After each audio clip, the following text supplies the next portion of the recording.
स्नेहा का सपना था कि उसे कोई बहुत ज्यादा समझदार और स्मार्ट पढ़ा लिखा लड़का मिले। लेकिन कहते हैं ना, जो भाग्य में होता है होता वही है। देख, मैं साफ कह रही हूँ, लड़की के बाप के पास भर भर के पैसा है।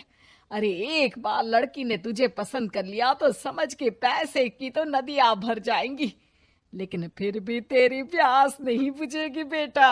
अरे माँ, फ्रिज में मैंने 2 बोतल पानी की रखी है, और कैसे प्यास बुझेगी?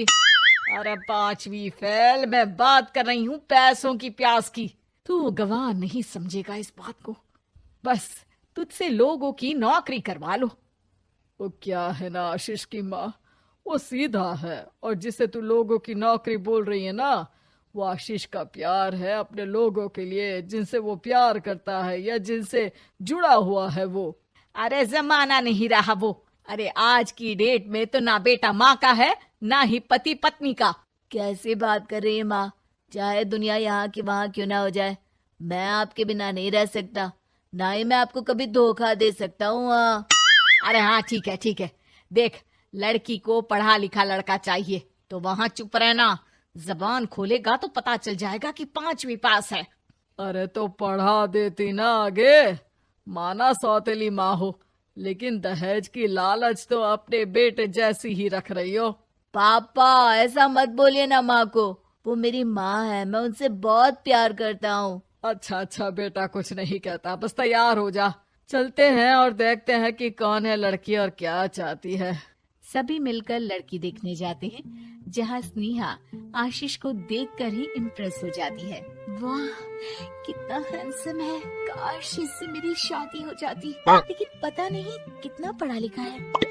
स्नेहा, लड़का बहुत अच्छा है, बेचारी की माँ दूसरी है, लेकिन देख रही है ना, हीरा भी इतना चमकीला नहीं होगा जितना कि ये।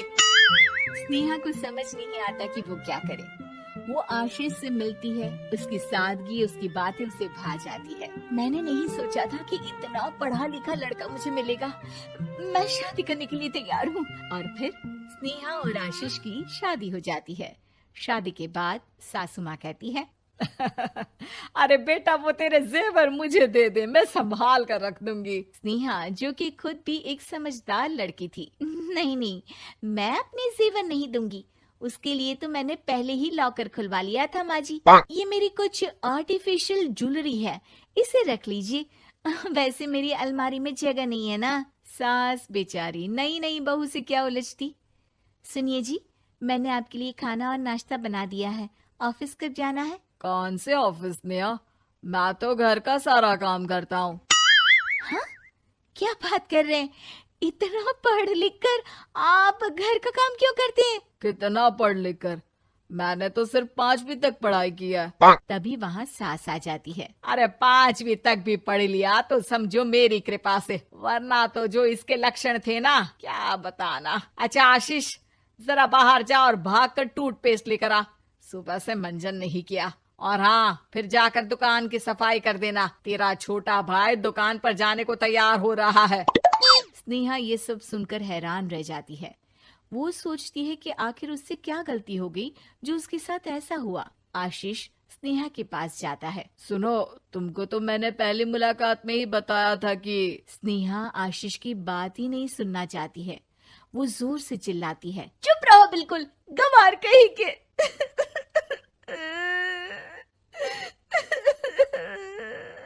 कितना बड़ा धोखा हो गया मेरे साथ।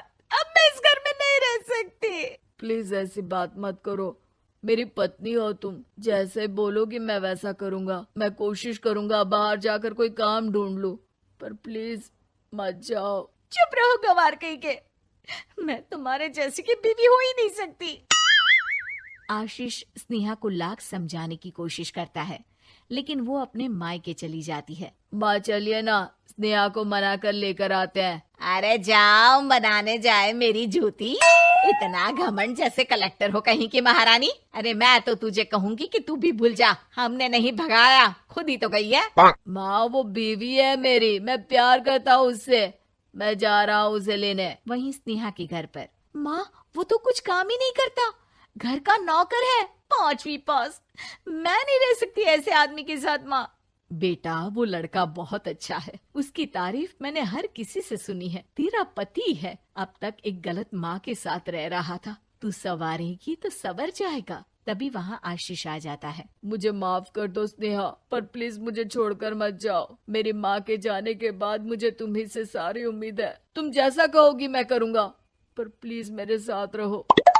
सबके समझाने बुझाने के बाद स्नेहा आशीष के साथ घर आ जाती है।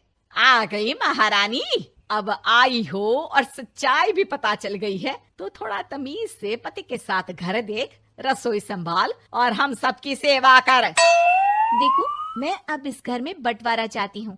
जो मेरे पति का हिस्सा है वो उसे मिले और वो आज से कोई काम नहीं करेंगे। हिस्सा ले लो, लेकिन कमाओगे क्या, खाओगे क्या, धूल मिट्टी। अरे तेरा पति किसी काम का नहीं है, वो तो मेरा बेटा कमा रहा है तो 2 रोटी मिल जाती है इसे।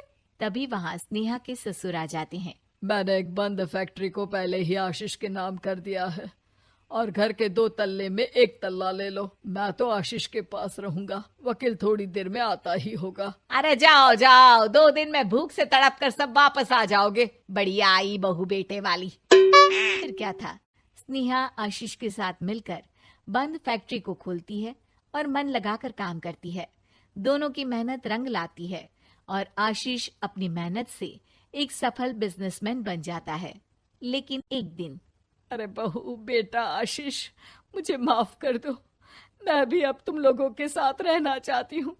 इस कमबख्त ने तो दुकान का बेड़ा गर्क कर दिया। वो तो आशीष था जो सारा दुकान का काम संभालता था।